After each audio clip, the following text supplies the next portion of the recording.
Bonjour à toutes et à tous, je suis hyper content de vous retrouver pour un nouvel épisode de The Grind Game. Moi, c'est Benjamin Kayser, je suis un ancien rugbyman international et maintenant entrepreneur, quelque chose qui me passionne tout autant que le terrain. J'ai cofondé en 2022 Team Pack Ventures, un fonds d'investissement qui extrait le meilleur du sport de haut niveau au service de l'innovation positive. On veut booster les fondateurs et les fondatrices qui construisent l'innovation positive pour notre monde, pour demain, avec le meilleur du sport de haut niveau. Et je pense qu'il y a vraiment un trait de caractère qui unit les entrepreneurs et les athlètes, c'est le fait de ne jamais rien lâcher. Dans The Grind Game, je veux qu'on aille au-delà de ce qui brille, au-delà de ce qui est célébré, qu'on aille voir les coulisses de la performance. Aujourd'hui, c'est un épisode très particulier. On est à Toulouse, à la résidence Baragnon, encore merci de nous accueillir, et on va faire un épisode en live. J'ai envie de partager ces moments avec vous, j'ai envie de rencontrer une personnalité particulièrement inspirante, mais aussi j'ai besoin de vous. Donc abonnez-vous, cliquez, mettez des likes. Et aujourd'hui, c'est l'histoire de Paul Graou que l'on va raconter. Un joueur de rugby sensationnel qui a un parcours du combattant qui lui est particulier. Et j'ai envie de transmettre tout ça avec vous. Aujourd'hui, c'est un épisode en live, donc venez avec moi, c'est parti.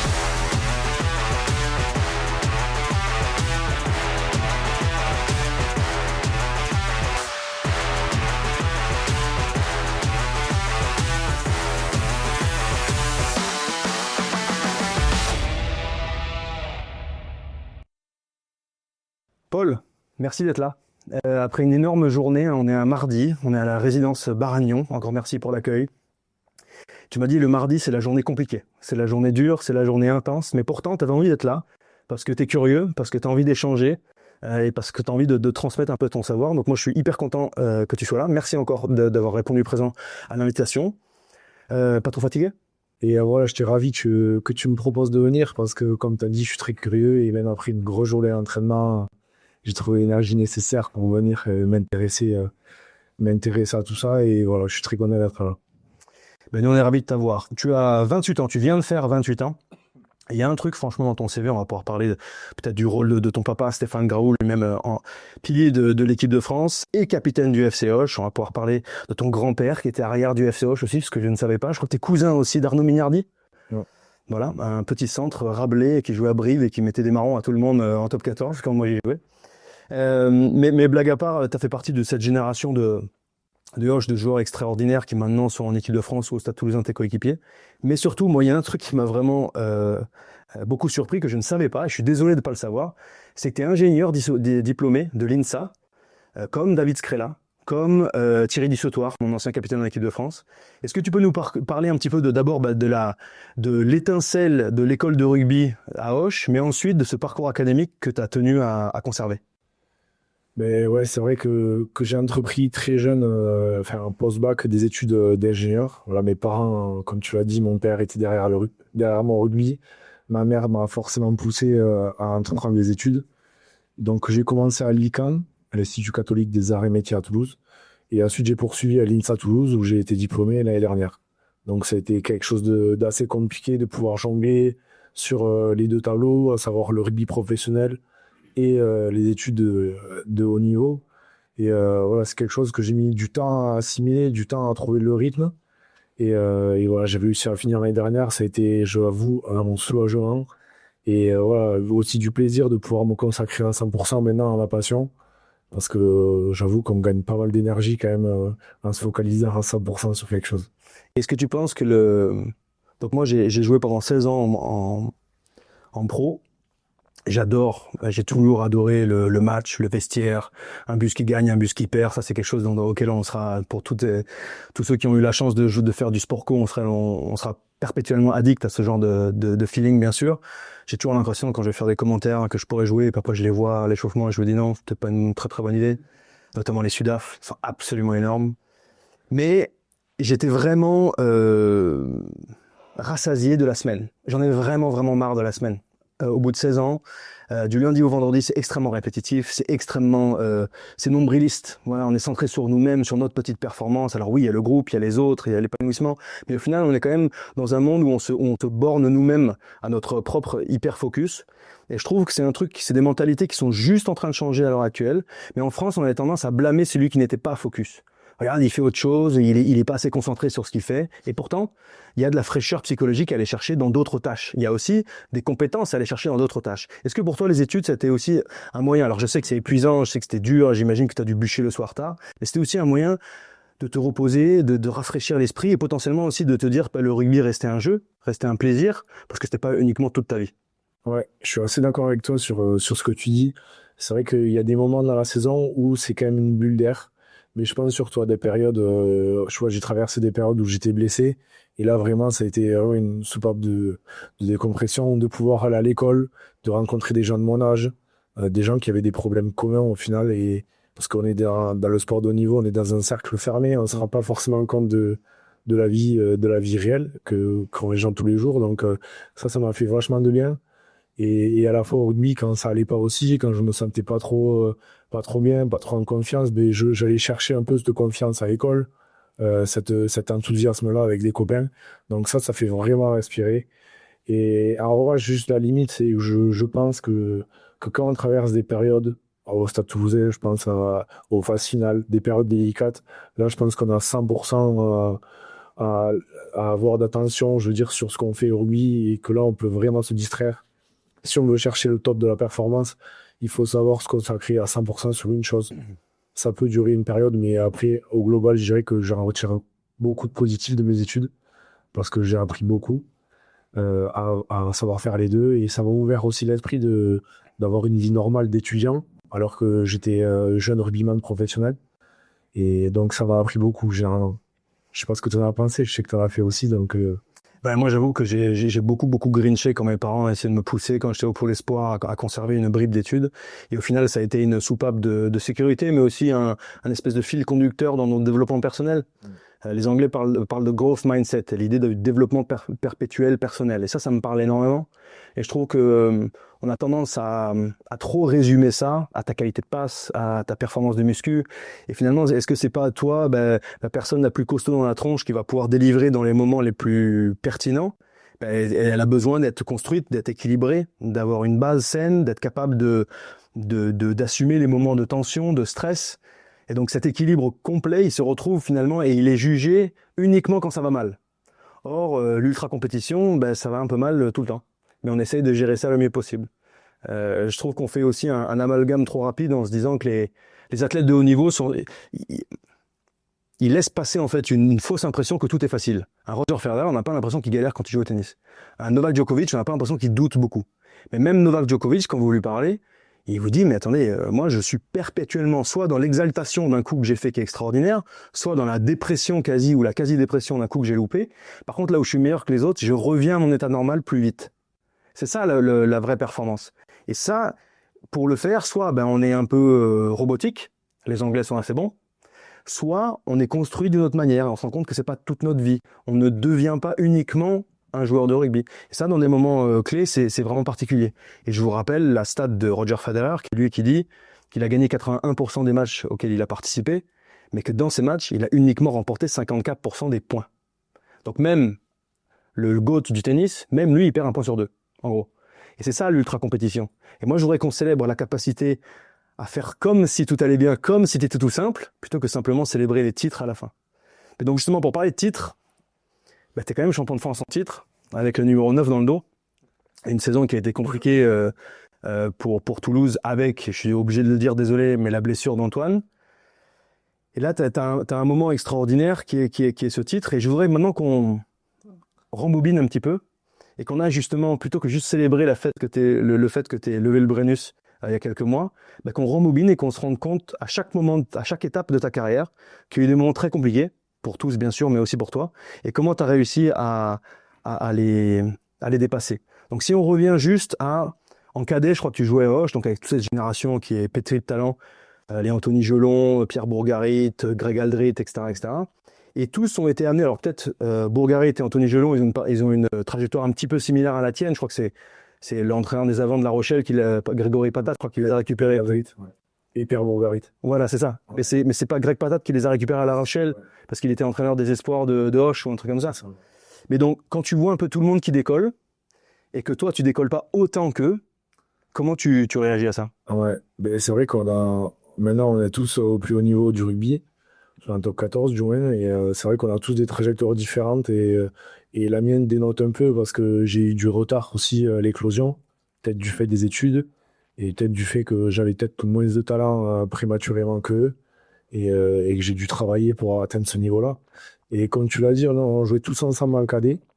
Il y a un joueur qui était parmi nous d'ailleurs, là, ce soir.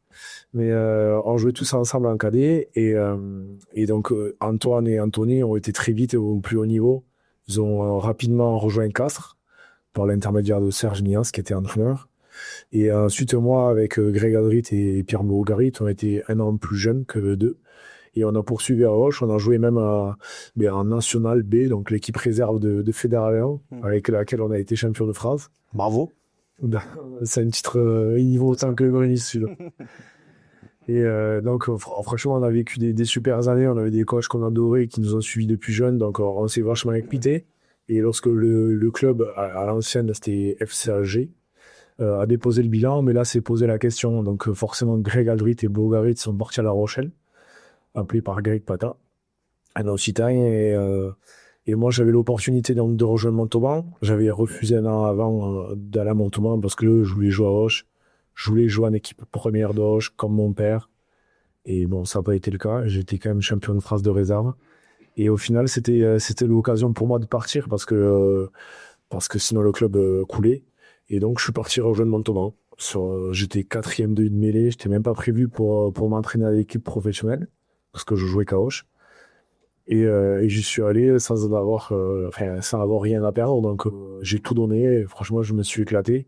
Et ma première intersaison a été une bonne surprise parce que j'ai attaqué des matchs amicaux. J'ai attaqué les deux premiers matchs j'étais sur la feuille des deux premiers matchs de Pro D2. Donc, j'avais 19 ans. Et donc, franchement, c'était une super surprise. Et en fait, j'ai entrevu le rugby professionnel alors qu'il y a 3 ans, j'étais en réserve.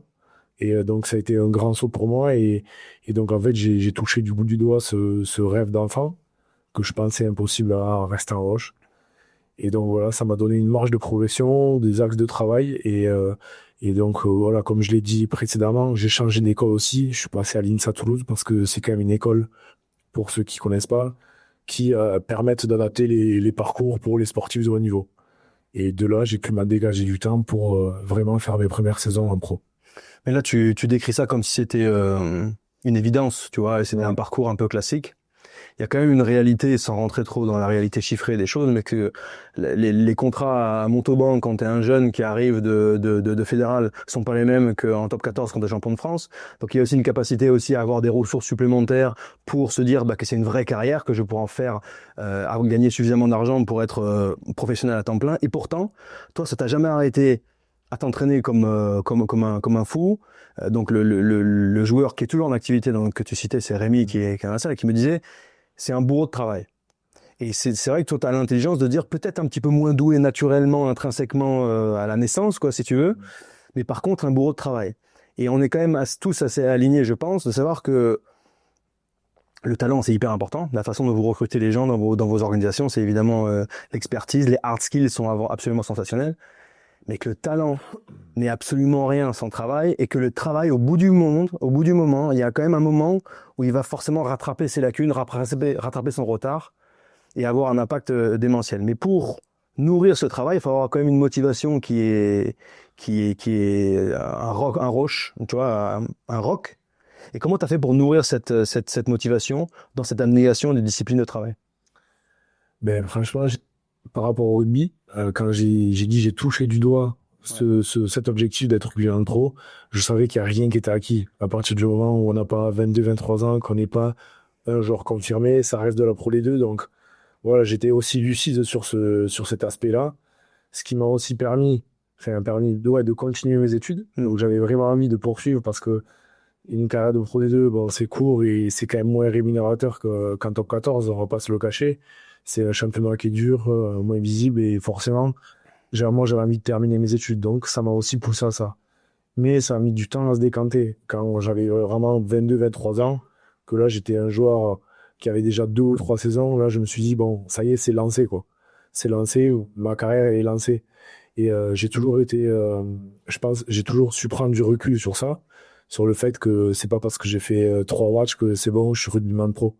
Non, je me faisais pas du tout de film. Et moi, j'étais plus étudiant que sportif. Je me suis toujours dit ça, je suis toujours plus étudiant que sportif. Et ce qui m'a permis de prendre ce recul-là. Et au bout d'un moment, de me dire, bon, maintenant, c'est bon, j'ai fait 3 saisons. je suis rugbyman professionnel. Donc voilà, je termine mes études et après je fais que ça. Tu parles de prise de recul, ça m'intéresse beaucoup de creuser un petit peu là-dedans. Dans cette prise de recul, il y a aussi peut-être potentiellement une fixation d'objectifs. Tu étais capable, toi, d'avoir une vision un peu à moyen terme, de savoir une saison à succès à Montauban pour toi, quelle tête elle avait? Est-ce que c'était 5 matchs, 10 matchs, 15 matchs, titulaire tout le temps? Comment tu faisais du coup pour prendre ce recul et être capable d'analyser ta performance globale? Mais au début, bon, il n'y avait pas de Brennus à Montauban, mais au début, forcément, moi, ma réussite, mais je la caractérisais par un max de feuilles de match. Je voulais participer au plus de rencontres possible. Donc la première saison, c'était 6 matchs, la deuxième, c'était 15, et ainsi de suite. Et j'essaie de gravir les échelons et aussi de me développer en tant que joueur de rugby. Donc j'avais des skills que j'ai réussi à faire progresser, à améliorer. Et voilà, je partais pas vraiment avec des attentes au risque d'être déçu, mais voilà, je faisais par exemple bloc après bloc, on faisait des blocs de 5 matchs, donc je me disais, bon, j'ai envie de participer à au moins 2 matchs, et j'avançais petit à petit comme ça. Et donc après Montauban, on vient à Agen. Parle-nous de cette transition vers un autre club, qu'est-ce qui s'est passé? Mais ça, c'était, je pense, l'épisode le plus marquant de ma carrière. C'est que, en fait, ça faisait 4 ans que je jouais à Montauban, donc je sortais du centre de formation. J'étais le plus jeune demi-mêlée. J'ai mes concurrents avec 10 ans de plus que moi. Ils étaient expérimentés, mais moi, j'avais quand même 2-3 saisons de Pro D2, donc j'étais pas non plus tout jeune. Et on était deux en fin de contrat. Et en fait, un manager qui voulait pas trop me voir, je pense. Et donc, il me faisait pas trop jouer. Et fin décembre, renégociation de contrat. Et je suis convoqué. On me dit, bon, ben, Paul, on va pas te garder. Et en fait, moi, objectivement, même en discutant avec des proches à moi, ils m'ont dit, mais c'est impossible. Parce qu'en fait, ça fait 3 ans que tu joues, tu sors du centre de formation, tu es jeune. C'est impossible qu'ils te gardent pas. Rien que pour valoriser la formation du club, qui est quand même assez faible. Et donc, en fait, je suis tombé de 10 étages, je pense. Et c'est mes dernières larmes qui ont coulé, je pense. Je me souviens parce que j'avais fourni beaucoup d'efforts. J'avais changé d'école pour un peu solidifier ce rêve de rugbyman pro qui pouvait s'arrêter au final du jour au lendemain. Et au final, ils m'ont donné l'opportunité de jouer quelques semaines après. Et en fait, j'ai joué, je pense que jusqu'à la fin de la saison parce que j'ai laissé tout de côté, en fait. Je me suis dit, maintenant, tu profites. Tu te poses pas de questions. Tu joues pas comme le coach il veut. Tu joues comme toi, t'as envie.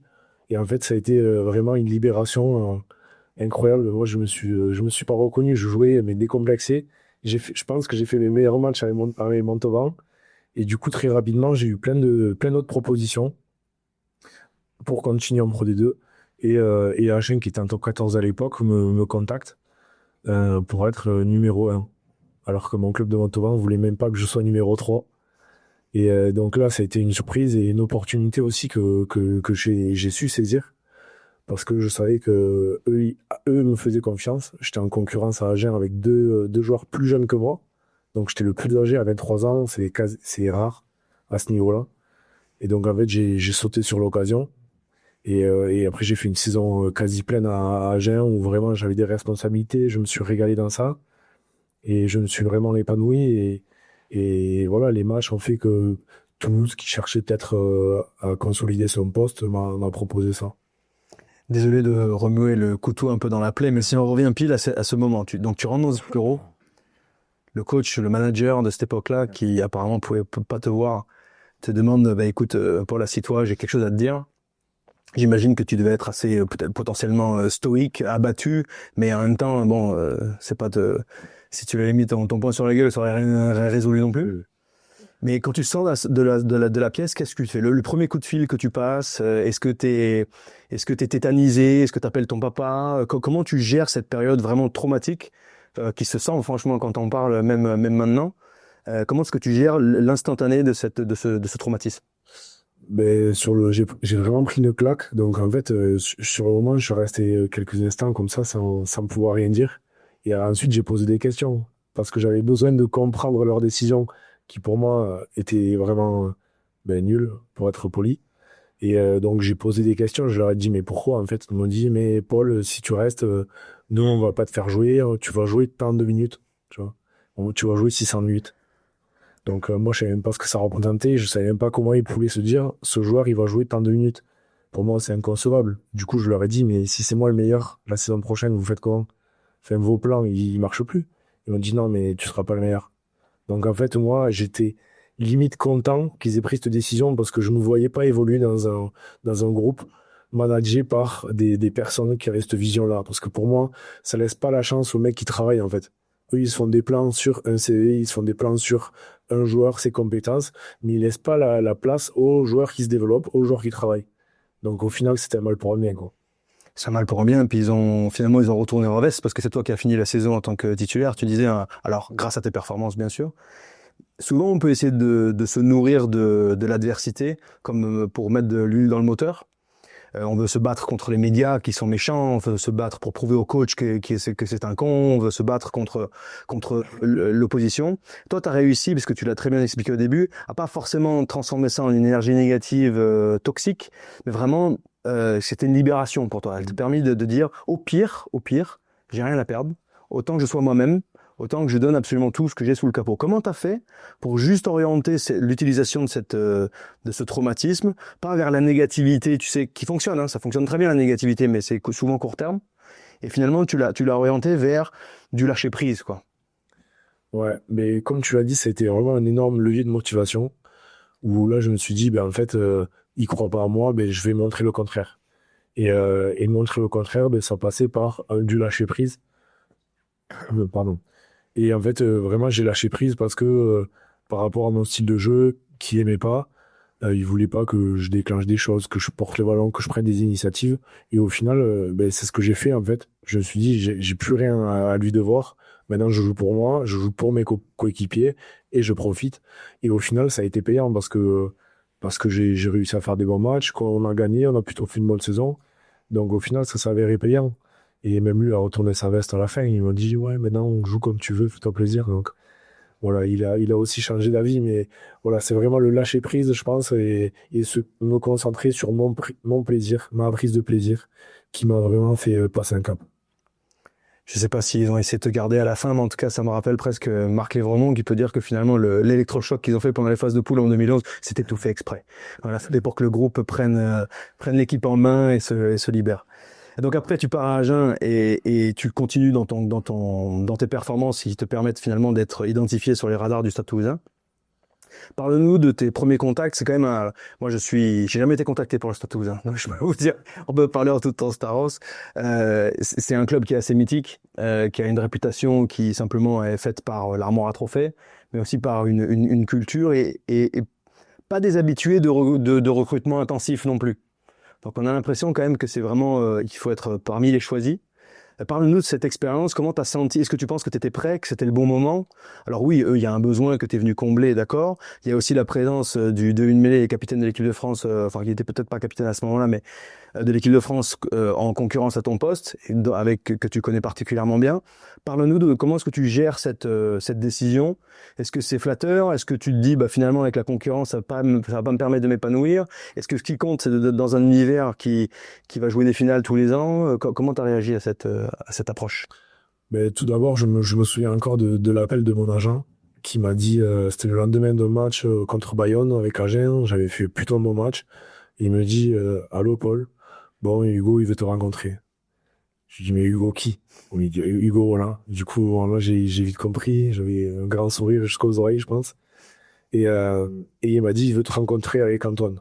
Voilà, comme t'en parles. Parce qu'on a le même agent avec Antoine. Voilà, c'est un peu la coïncidence du truc. Mais au final, on s'est rencontrés donc tous les quatre avec Hugo, Antoine, moi et notre agent.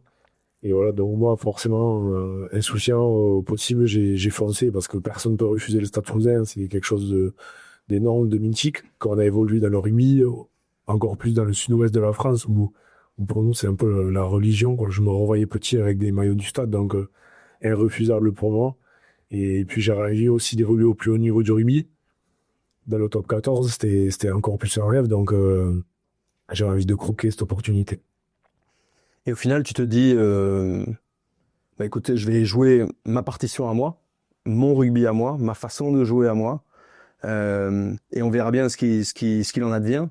tu redoubles de discipline et d'intensité à l'entraînement, dans le travail de l'ombre, le travail sur toi, et tu commences à jouer des matchs. Est-ce que tu peux nous parler du coup de cette confiance grandissante qui se nourrit par les feuilles de match, par les minutes sur le terrain, par la confiance du Gomola, par la confiance, je l'imagine, que tu ressens dans les yeux de tes coéquipiers? Ouais, alors c'est une position particulière en tant que demi-mêlée au Stade Toulousain, quand on sait qu'il y a Antoine qui évolue aussi à ce poste-là.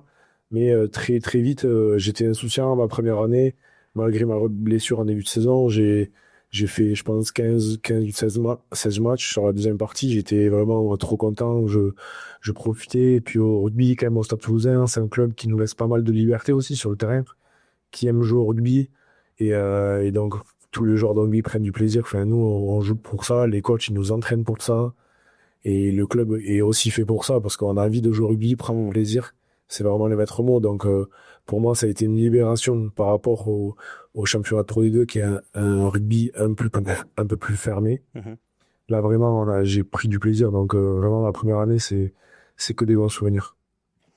Bon, et donc tu fais évidemment partie d'une équipe qui domine le rugby européen et français dans ce... plus maintenant, plus cette année, mais il y a 2 ans et 3 ans, oui. Donc c'était quand même une équipe en tout cas fait figure de proue dans le rugby européen et français. Mais tu as raison, c'est l'UBB, donc c'est Bordeaux évidemment qui est champion d'Europe en titre. Et je vois que ça t'énerve pas du tout, donc vous avez absolument pas envie de les crever cette année. L'esprit de compétition même dans la discussion. Mais n'empêche que cette année, alors oui, vous avez perdu d'ailleurs contre Bordeaux en demi-finale, mais de Champions Cup, mais vous êtes champion de France et arrive cette blessure, tournoi destination où Antoine se fait le genou contre l'Irlande.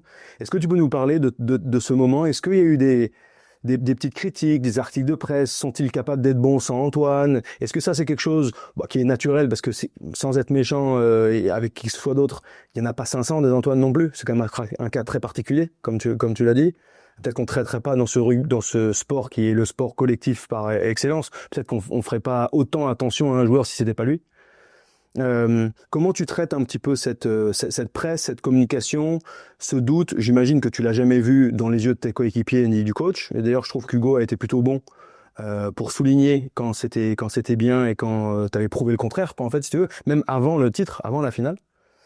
Mais comment tu fais pour gérer du coup cette communication externe? Est-ce que ça te passe au-dessus de la tête?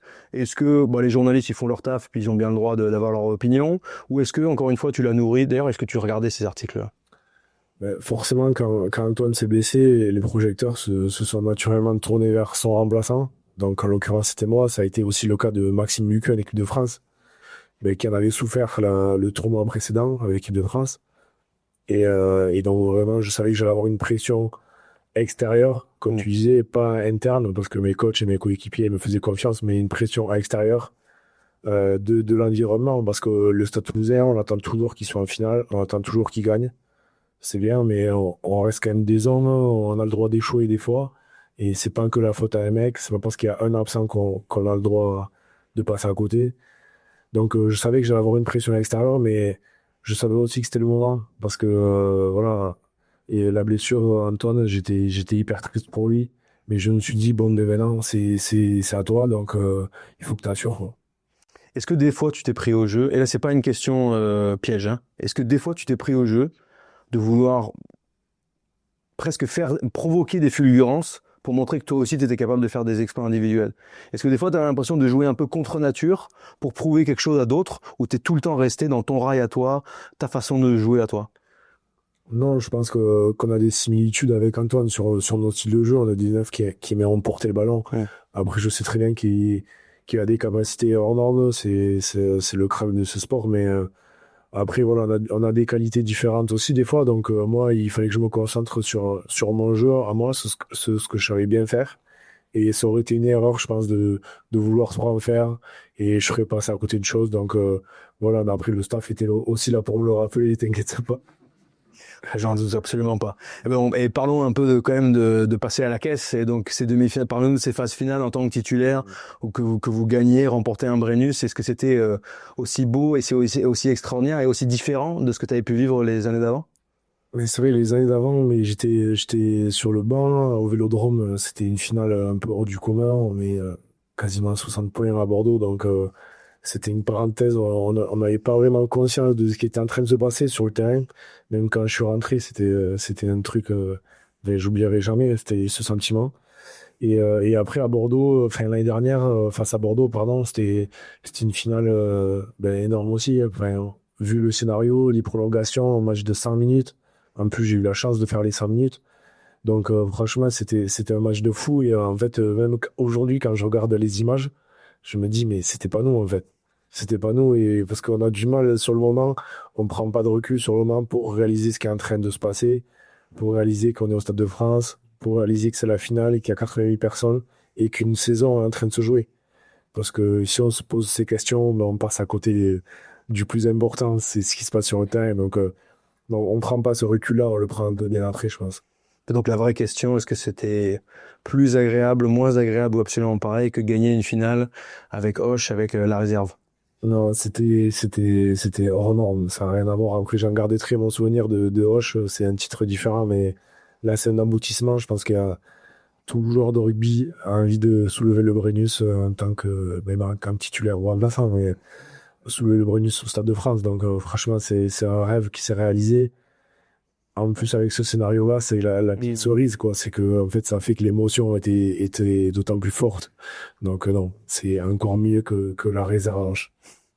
Qu'est-ce qu'on peut te souhaiter? T'es 28 ans, en pleine force de l'âge, une saison énorme à faire avec Toulouse, bien sûr. Qu'est-ce qu'on peut te souhaiter pour le reste de ta carrière, qui, on l'espère, sera la plus belle et la plus longue possible? Mais qu'elle soit belle et longue, Ouais. tu l'as dit. Mais non, j'ai envie de continuer à progresser dans ce club, parce que ouais, il me reste encore 2 saisons. Ouais, j'ai envie encore de progresser dans ce club. On a la chance d'avoir des joueurs quand même de niveau mondial. Moi, je partage la charnière avec des Romain Tamac, des Thomas Ramos ou des King Gordon. Enfin, on a des joueurs de 2 classes mondiales, donc on apprend tous les jours, même à l'entraînement. Le niveau il est tellement élevé à l'entraînement. Je pense que même les joueurs qui arrivent d'autres clubs, ils sont surpris les premières semaines. Quand on joue 15 contre un autre 15, c'est vraiment plus dur qu'un match, sans dénigrer d'équipe, mais vraiment, c'est très, très compliqué.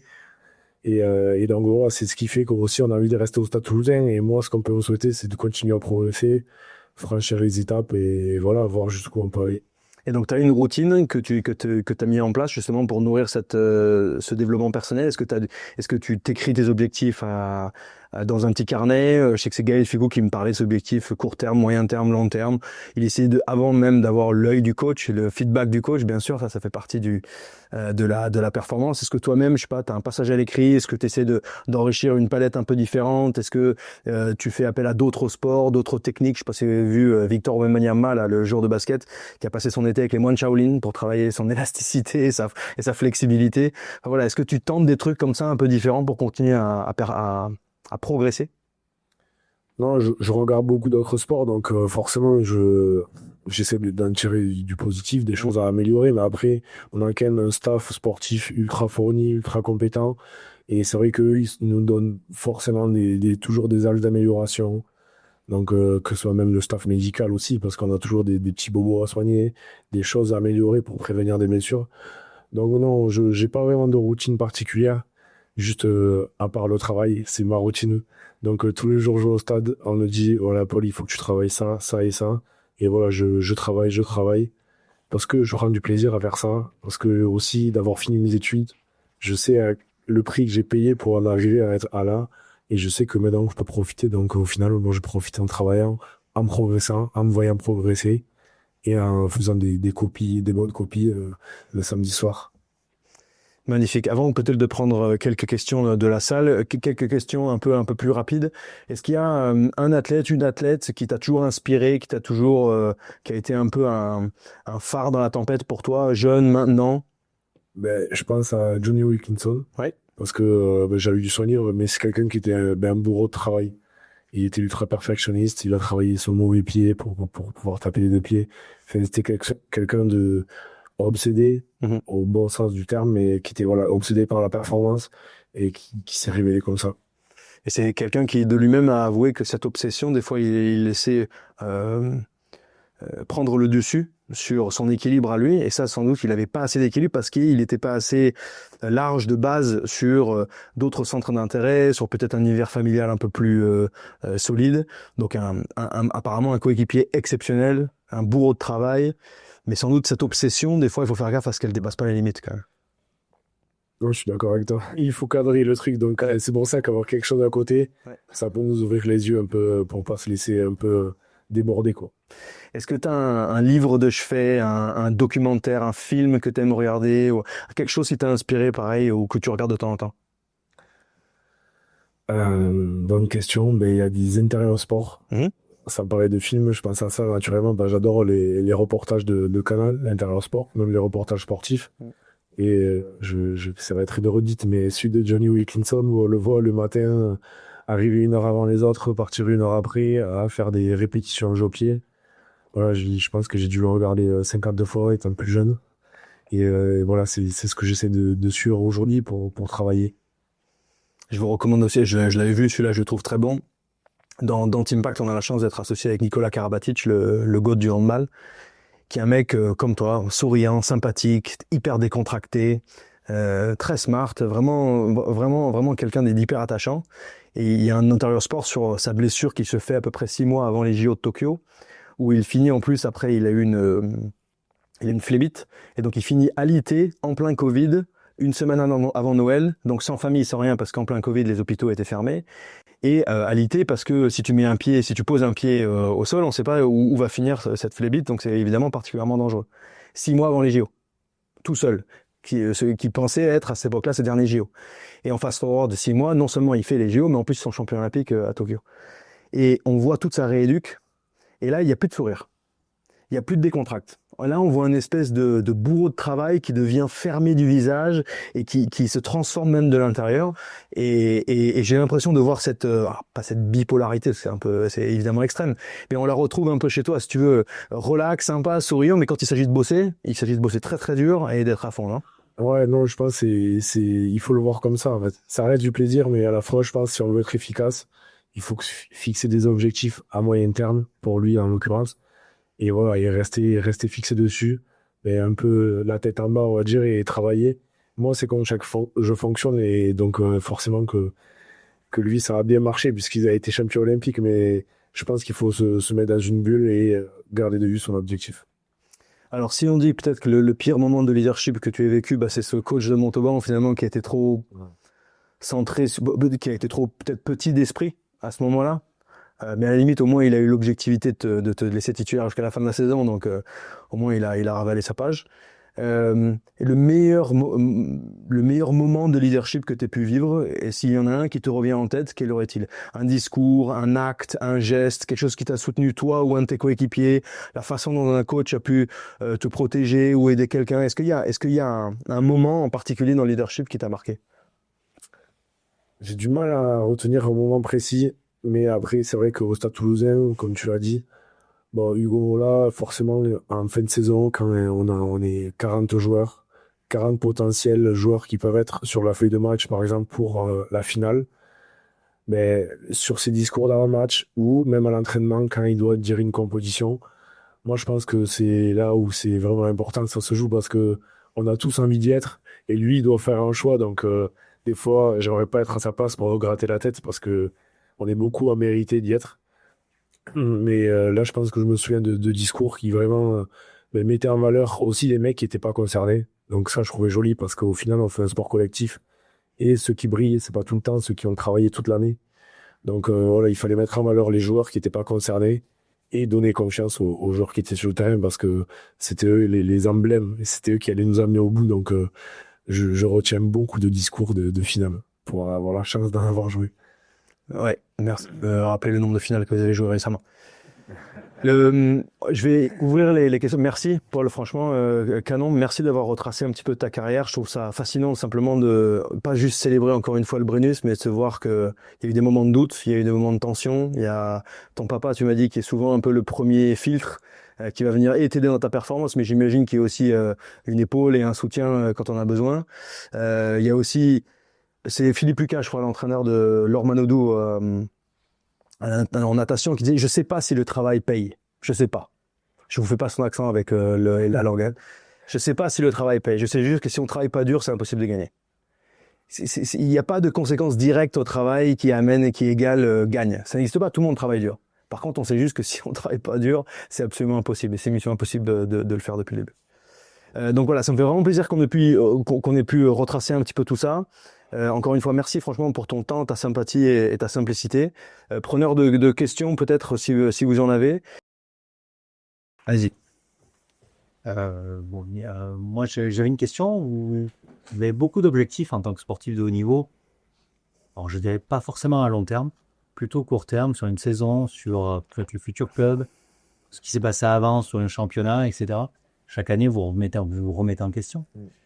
Est-ce qu'aujourd'hui, vous avez pris conscience de l'après-carrière? Est-ce qu'aujourd'hui, vous avez une envie particulière? Est-ce que aujourd'hui, comment vous vous projetez quand vous êtes dans un sport, vous venez faire des études d'ingénieur et qui doit amener peut-être une envie, une carrière après cette carrière rugbyistique? Et je me dis quelle est aujourd'hui, est-ce que vous avez déjà pensé à ça, à cet objectif, à ce que vous voulez faire plus tard, et pas que simplement dans le rugby, et même si c'est encore de belles années devant vous, je le souhaite. Est-ce qu'aujourd'hui ça trotte aussi un petit peu dans la tête?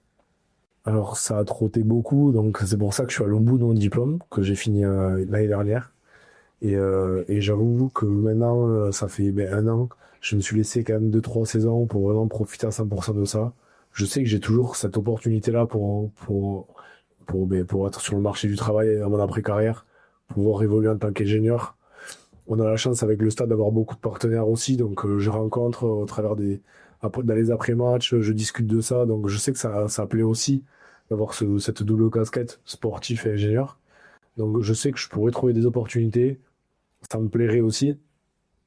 Mais après, bon, le milieu du sport et de la compétition me plaît aussi, donc et le management aussi, ce qui est un peu mon rôle sur le terrain, ça me plaît beaucoup. Donc voilà, je sais pas trop encore sur quoi je m'orienterai, je me laisse encore 2-3 ans, déjà arriver aux 30. Et voilà, après mon corps me dira jusqu'où je peux aller, mais je me laisse encore 2-3 saisons pour vraiment préciser ce que je vais faire. Pour ajouter quelque chose, il y a souvent une question qui est posée sur la reconversion des sportifs qui est absolument pas quelque chose de simple, qui est absolument pas quelque chose de résolu à date. Je trouve qu'on se trompe souvent en pensant est-ce qu'on doit absolument savoir ce que l'on veut faire. Je pense qu'il faut d'abord commencer par savoir ce qu'on ne veut pas faire. Et on peut écrémer.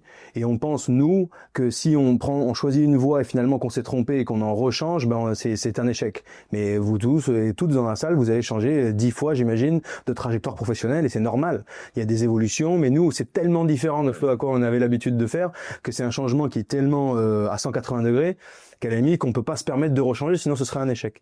Mais donc la plupart des gens font 2 erreurs. C'est de vouloir trop tôt décider absolument avec précision et détail ce qu'ils veulent faire, c'est mission impossible. Et de 2, d'essayer du coup de uniquement rencontrer des gens qui vont pouvoir leur apporter quelque chose dans ce secteur-là. Toutes les discussions et les rencontres intéressantes sont bonnes à prendre. Toutes. À partir du moment où on va parler d'excellence, où on va parler d'aller tutoyer les sommets. Parce que c'est quand même des mecs qui, à mon avis, tu seras triste si tu te retrouves pas dans un univers challengeant après ta carrière. Peu importe si t'es ingénieur, pas ingénieur, si t'es pas challengé dans ce que tu fais, si c'est pas un univers qui va vite, qui est ultra concurrentiel, où il y a un petit peu de challenge et un petit peu de stress, ce stress qui peut être chiant avant les matchs, c'est ce qui va te manquer le plus après les matchs. Donc, trouve un endroit dans lequel tu seras challengé, tu pourras appuyer à fond parce que tu auras 35 ans et tu seras encore très jeune.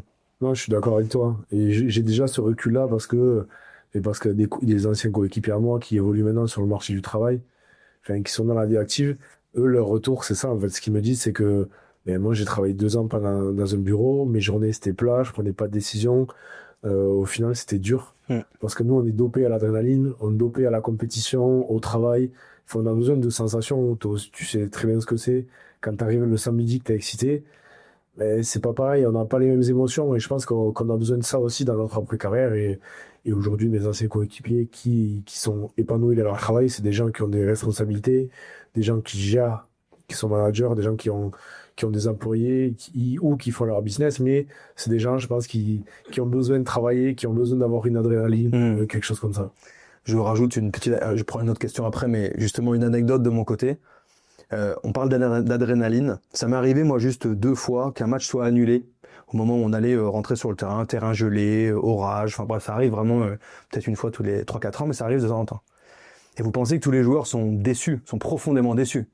La réaction numéro 1, c'est presque du soulagement.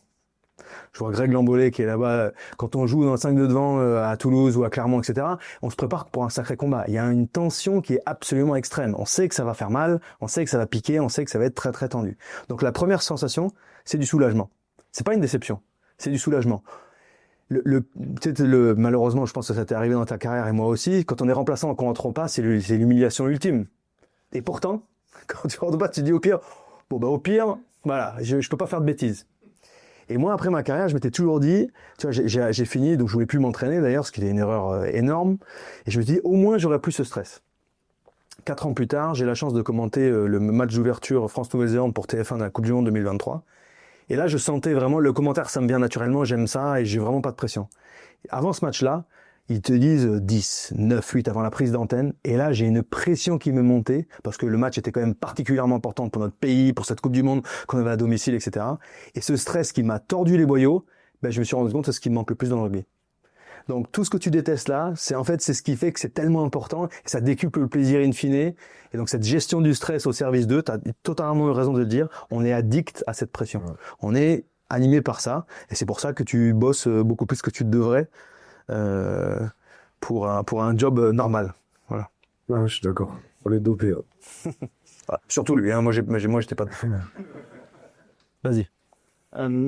Vous avez eu une carrière longue et Paul, elle est tout aussi longue, mine de rien. Il y a beaucoup de finales des deux côtés, tant dans la joie que parfois dans la déception.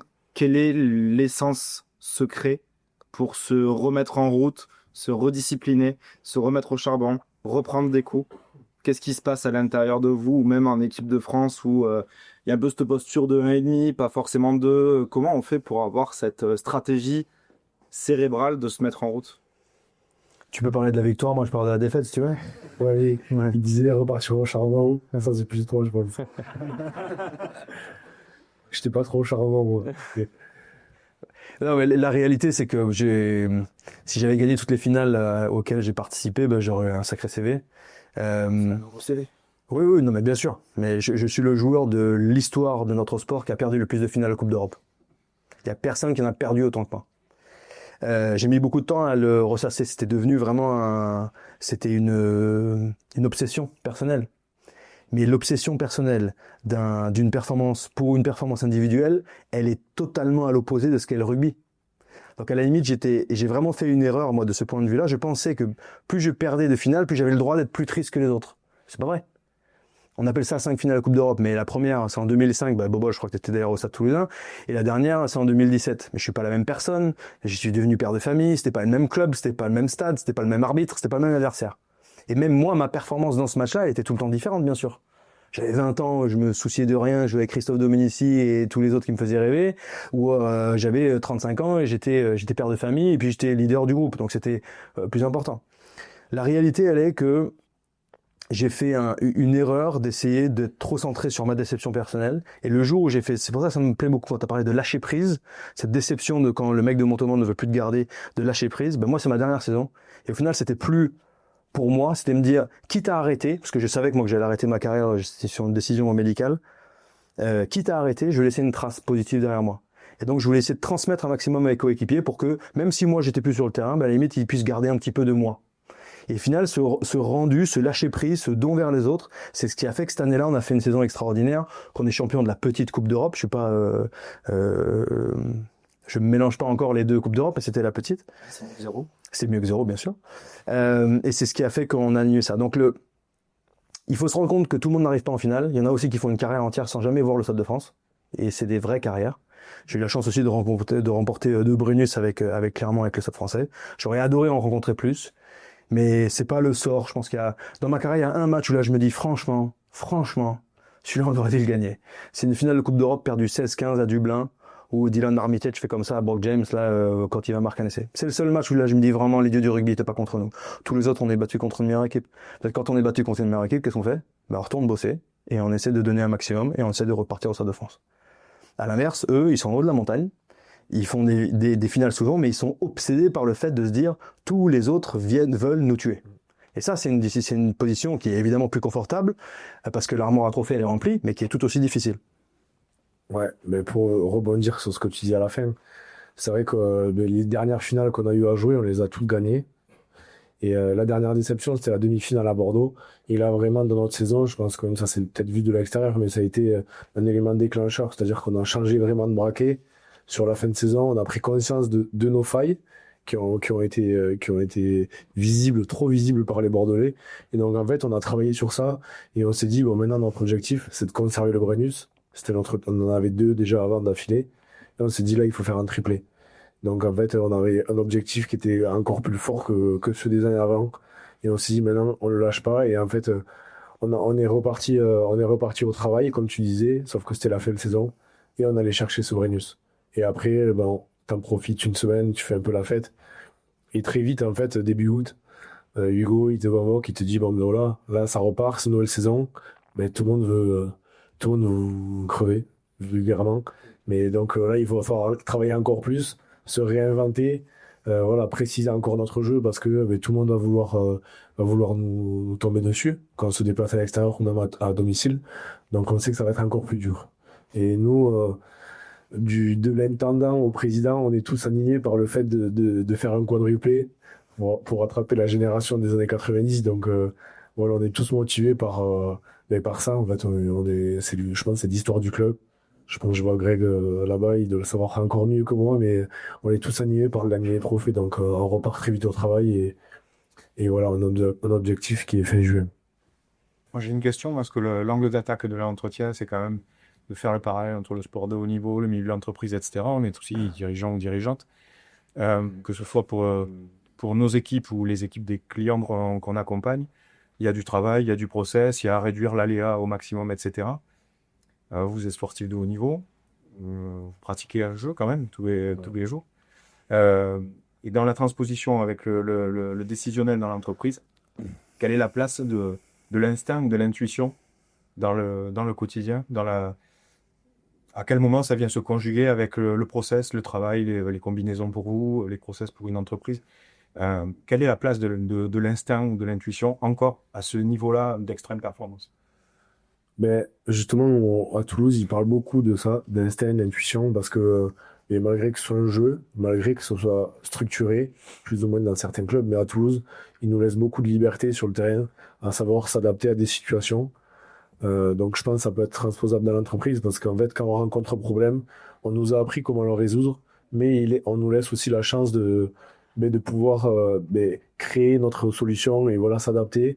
Bon, c'est un sport collectif, bien sûr, mais je pense qu'il laisse beaucoup de place à l'instinct au Stade Toulousain. On a beaucoup de chance par rapport à ça.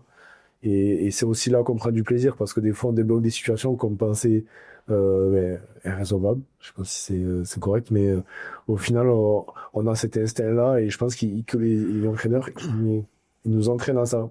Alors, je sais pas comment ils le mettent en place, mais ils nous entraînent à nous adapter, à avoir cet instinct, cette intuition pour trouver la bonne solution. Je sais pas si c'est la réponse attendue. Mais après, le cadre permet d'en sortir. C'est la phrase qui est utilisée. C'est finalement les standards et les formats permettent justement de prendre l'initiative pendant qu'elle est contrôlée. Si moi je ramène ça à mon métier actuel, si on a des entrepreneurs qui restaient dans le cadre, on n'aura pas beaucoup d'innovation. Ce serait quand même assez compliqué de pas laisser part à l'intuition, à l'innovation. D'un autre côté, pour l'investisseur que je suis, évidemment qu'on se barre de données encore pire que Fabien Galtier et Hugo Mola cumulés, mais que nous-mêmes, on est obligé d'avoir un feeling animal, humain, d'un ressenti. Est-ce que vraiment je fais confiance à cette personne-là en particulier? Et la confiance, pour moi, c'est un peu une équation de l'excellence, la compétence. Donc on va voir les hard skills, les ressources, les diplômes, le talent qui est à disposition, bien sûr, mais c'est aussi la chaleur humaine, la connexion, l'envie de bosser avec quelqu'un plus qu'une autre. Et donc évidemment que la part d'intuition, elle est gigantesque et elle est très importante. Ce que l'on fait bien dans le sport, je trouve, et qui me frustre beaucoup dans nos startups, si on veut continuer dans ces parallèles-là, c'est le temps entre deux, on appelle ça des feedback loops, le temps entre deux moments où en fait votre performance est mesurée. Et ça, je trouve ça très frustrant dans le monde de l'entreprise. Et nous, ça nous vient tout à fait naturellement parce que si on construit une semaine, moi, en tout cas, quand je jouais à Clermont, le mardi, c'était notre grosse journée comme la tienne. Mais donc, j'imagine que vous avez cardio pour vérifier les intensités du cœur et un GPS pour traquer vos distances. Ça, c'est le mardi matin. Et nous, le mardi matin, à la fin d'entraînement, c'était marqué est-ce que tu es en rouge, est-ce que tu es en orange, est-ce que tu es en vert, savoir est-ce que tu as fait le nombre de mètres parcourus qui sont demandés pour ton poste, est-ce que tu as, d'un point de vue physiologique, fait suffisamment de sprints pour que le prépa physique soit content, etc., etc. Et l'après-midi, en salle de muscu, c'est marqué noir sur blanc. Je vous la fais courte, quand je jouais à Leicester en Angleterre, on avait une grande salle de muscu et par poste, donc première ligne, deuxième ligne, etc., il y avait des standards d'exécution ou en tout cas de performance de muscu qui étaient adaptés. Et évidemment que les premières lignes devaient lever plus en squat et en soulevé de terre que les demi-mêlées. Et en plus de ça, il y avait marqué Premiership Level, donc niveau de la première ship, International Level, et au-dessus d'International Level, c'était Tiger Class, pour dire que Leicester Tiger, c'était au-dessus du niveau international. Bon, ça, il se rêvait un petit peu. Et en dessous de la première ship, il n'y avait pas marqué moyen, il n'y avait pas marqué mauvais, il y avait marqué Wrong Club. Vous êtes trompé de club. Et c'était pas simplement pour vous juger vous, c'est pour vous dire, mais vous avez rien à faire là. Mais ce que Paul vient de décrire, dans cet esprit de si t'es pas compétiteur au Stade Toulousain, t'as rien à faire là. Non. Si t'as pas envie de gagner des titres, t'as rien à faire là. Et c'est pas une obligation de gagner des titres. Tu peux aussi jouer, alors je vais pas dire hoche parce que sinon tu vas me taper dessus, mais tu peux jouer au rugby tous les week-ends avec tes potes et ne pas avoir envie de gagner des titres, ne pas avoir envie de faire de compétition, tout en adorant le rugby. Donc ces feedbacks, nous, ils étaient perpétuels. Le matin, cardio, GPS, l'après-midi, muscu, le jeudi, l'annonce de l'équipe, bah, c'est un feedback en soi. Et je parle même pas du match qui est le samedi. Donc nous, on était perpétuellement en train de prendre des feedbacks continuellement. Et finalement, moi, ce feedback, moi, j'y suis totalement addict. En fait, je deviens parano si je ne sais pas ce que les autres pensent de moi. Et alors qu'on arrive en entreprise et on confond feedback avec performance review, je sais plus comment on dit ça, revue de la performance. Ah oui, là, ça demande des chiffres, ça demande du taf, c'est pas facile, c'est long, etc. Mais de dire simplement je t'aime pas, voilà ce que j'aime pas, bah, ça permet de purger et d'éviter un sacré paquet de crises quand même. T'allais dire un truc? Non, je suis d'accord avec toi sur le feedback. Je pense que même on en a besoin pour se mettre en confiance. Tu vois, je pense à ça quand tu dis que tu étais addict à ça. C'est vrai que des fois, tu as envie d'un feedback, même si c'est pas hyper constructif, au moins pour savoir, tu regardes les datas, tu dis ok, je suis en forme, c'est bon, et ça te recentre un peu sur ta confiance en toi. Et le feedback, plus on le donne, meilleur on le devient à le donner. Ça reste de la répétition, hein. Il y a des coachs qui sont cons, qui aiment pas ta gueule, et finalement, et puis plus on en reçoit, plus on laisse l'ego un peu de côté et on prend ce qu'il y a à prendre. Il y a toujours quelque chose de constructif à prendre, même dans le coach de Montauban qui pourtant s'est trompé dans tout. Ben, peut-être que t'étais pas assez important dans l'équipe, que t'as pas montré toute ta valeur, peut-être qu'il y avait toujours quelque chose à prendre. Et on laisse passer l'ego, et donc plus on en reçoit, plus on sait aussi prendre ce qu'il y a à prendre dedans. Quand tu pars de Hoche, tu as déjà été contacté par Montauban. Est-ce que tu t'es déjà posé la question, si Hoche n'avait pas déposé, qu'est-ce que tu aurais fait? Ouais, je ferais encore Hoche, avec mon pote Rémi, je pense. Et ouais, c'est un truc de fou. C'est pour ça que j'ai mesuré la chance que j'avais, parce que c'est un concours de circonstances. Bien sûr, j'ai travaillé, j'ai saisi les opportunités, mais il y a aussi des petits trucs qui ont forcé le destin, qui m'ont forcé mon destin. Et c'est vrai que Hoche, s'il déposait pas le bilan, mais moi, la facilité, c'était de dire bon, je reste dans mon club, c'est ma ville, il y a mes potes, je vais rester là. Et au final, bon, je sais pas si c'était mon destin, mais en tout cas, j'ai saisi l'opportunité. Magnifique. Encore merci, Paul, on peut l'applaudir.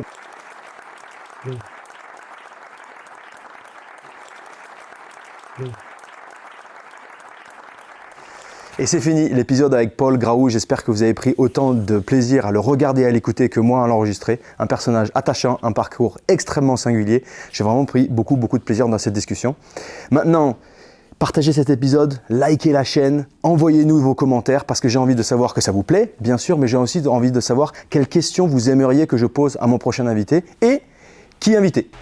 Donc encore merci à la résidence Baragnon, l'accueil a été top, j'ai adoré avoir du public parce que franchement j'ai senti une énergie contagieuse et il me tarde déjà le prochain épisode. The Grind Game, c'est fini, à la prochaine, merci beaucoup.